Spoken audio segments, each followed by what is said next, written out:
যদি মনে করেন আপনারা ভোট চুরি করবেন, যদি মনে করেন আপনারা ভোটারদেরকে ভয় দেখাবেন, তাদেরকে কেন্দ্রে আসতে দিবেন না, এই নিয়ত নিয়ে যদি বাড়ি থেকে বের হন, তাহলে আপনারা মা বাপের কাছে দোয়া চাইয়ে বের হইয়েন।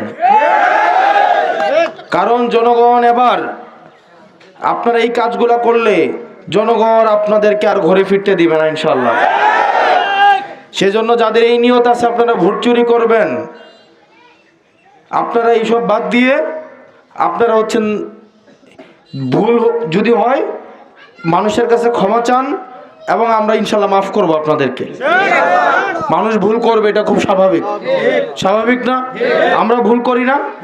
আমরাও ভুল করব, আপনারাও ভুল করছেন। আপনার যাকে ইচ্ছা ভোট দেন, কোনো সমস্যা নাই, কিন্তু ভোট চুরি যে করতে আসবেন আর যে ভয় দেখাইতে আসবেন, কাউরে আবার আর ছাড় দেওয়া হবে না, কাউরে ছাড় দেওয়া হবে না।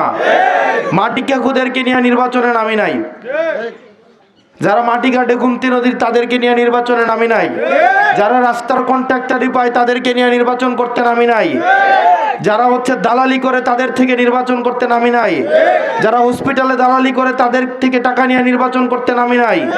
নির্বাচন করতে নামছি জনগণকে নিয়ে। যদি কোনো অন্যায় দেখে জনগণকে নিয়ে সেটা প্রতিরোধ করবো ইনশাল্লাহ। প্রিয় বিহার মণ্ডলবাসী, বিহার মণ্ডলের সাথে আমার আন্তরিকতা এবং হৃদ্যতাপূর্ণ সম্পর্ক।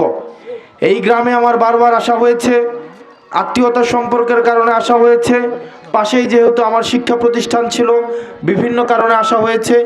আপনাদের সাথে আমার হচ্ছে আন্তরিকতার সম্পর্ক।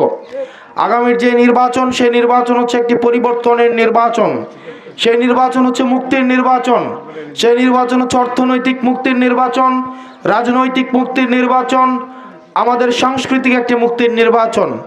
এতদিন পর্যন্ত বাংলাদেশ একটা উন্মুক্ত কারাগার ছিল। তরুণ প্রজন্ম থেকে শুরু করে যারা মত প্রকাশের স্বাধীনতায় বিশ্বাস করে, দ্বিমত প্রকাশের স্বাধীনতায় বিশ্বাস করে, আমরা দেখেছি নিজের মতের বিরুদ্ধে গেলেই, নিজের মত চিন্তা না করলেই কিভাবে বলা হয়ে থাকে, মত পছন্দ না হইলে হয় দিল্লি চলে যান, না হয় পিন্ডি চলে যান। আমরা এমন আর বাংলাদেশ চাই না যেই বাংলাদেশে নিজের মতো মত প্রকাশ না করলে আমরা ওসিয়ত করব বা নসিহত করব নতুন পীর সাহেবের মতো, যে মত যেহেতু পছন্দ হয় নাই তাহলে দিল্লি চলে যান, না হয় পিন্ডি চলে যান। বাংলাদেশ এটা সবার, এটা আমাদের বাংলাদেশ। এইখানে নতুন কোনো পীর আইসা কোনো ওসিয়ত দিতে পারবে না দিল্লি চলে যাওয়ার, পিন্ডি চলে যাওয়ার। এইখানে আর কোনো বিভাজনের রাজনীতি চলবে না।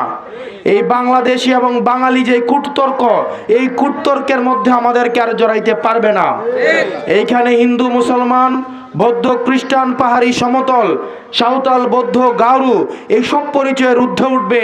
আমরা সবাই হচ্ছে বাংলাদেশের নাগরিক।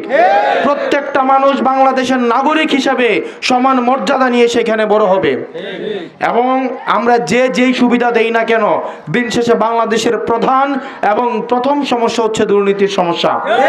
আপনি যতই নতুন সম্পদ উৎপাদন করেন, যতই নতুন সমস্যার যতই সম্ভাবনা উৎপাদন করেন না কেন, দিন শেষে যদি আপনি দুর্নীতি প্রতিরোধ করতে না পারেন, যদি আপনি চাঁদাবাজি নির্মূল করতে না পারেন, তাহলে 2000 টাকার কার্ড নেওয়ার জন্য তখন 3000 টাকার ঘুষ দিতে হবে।